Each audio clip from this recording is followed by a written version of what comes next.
दरम्यान शरद पवारांना देण्यात आलेल्या धमकीची उपमुख्यमंत्री देवेंद्र फडणवीसांनी गांभीर्याने दखल घेतली आहे। अशा प्रकारची धमकी देणं खपवून घेणार नाही असा इशारा त्यांनी दिलाय। राजकीय पातळीवर मतभेद असले तरी मनभेद नाही। कोणत्याही नेत्याला धमक्या देणं किंवा समाज माध्यमांवर व्यक्त होताना सभ्यतेच्या मर्यादा ओलांडणं हे खपवून घेणार नाही। अशा प्रकरणात कायद्याप्रमाणे पोलीस निश्चितपणे कारवाई करतील असं आश्वासन फडणवीसांनी दिलंय। तर मुंबईचे पोलीस आयुक्त गृहमंत्री देवेंद्र फडणवीसांच्या भेटीसाठी दाखल झाले। बघूयात फडणवीस नेमकं काय म्हणालेले आहेत। महाराष्ट्राच्या राजकारणात एक उच्च परंपरा आहे। राजकीय पातळीवर मतभेद असले तरी मनभेद नाहीत। कोणत्याही नेत्याला धमक्या देणं किंवा समाज माध्यमांवर व्यक्त होताना सभ्यतेच्या मर्यादा ओलांडणं हे खपवून घेणार नाही। अशा प्रकरणात कायद्याप्रमाणे पोलीस निश्चितपणे कारवाई करतील असा इशारा उपमुख्यमंत्री देवेंद्र फडणवीस यांनी दिला, जे राज्याचे गृहमंत्री आहेत। तर सौरव पिंपळकर नावाच्या ट्विटर अकाउंटवरून धमकी देण्यात आली आणि सौरव पिंपळकरच्या ट्विटरवर बायोमध्ये मी भाजपचा कार्यकर्ता असा उल्लेख आहे।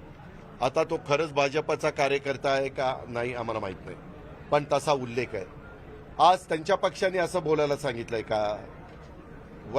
विचारांची लढाई विचारांनी करूया ना।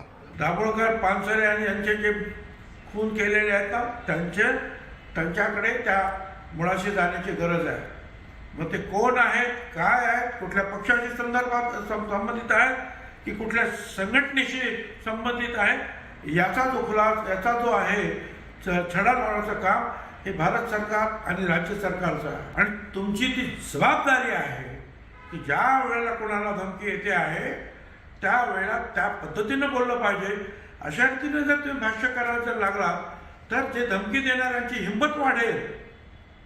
तर असं करू नका। तर याच्या बाबतीत राज्याच्याच गृहमंत्र्यांनी पण केंद्राच्या गृहमंत्र्यांनी सुद्धा याची दखल घ्यायला पाहिजे।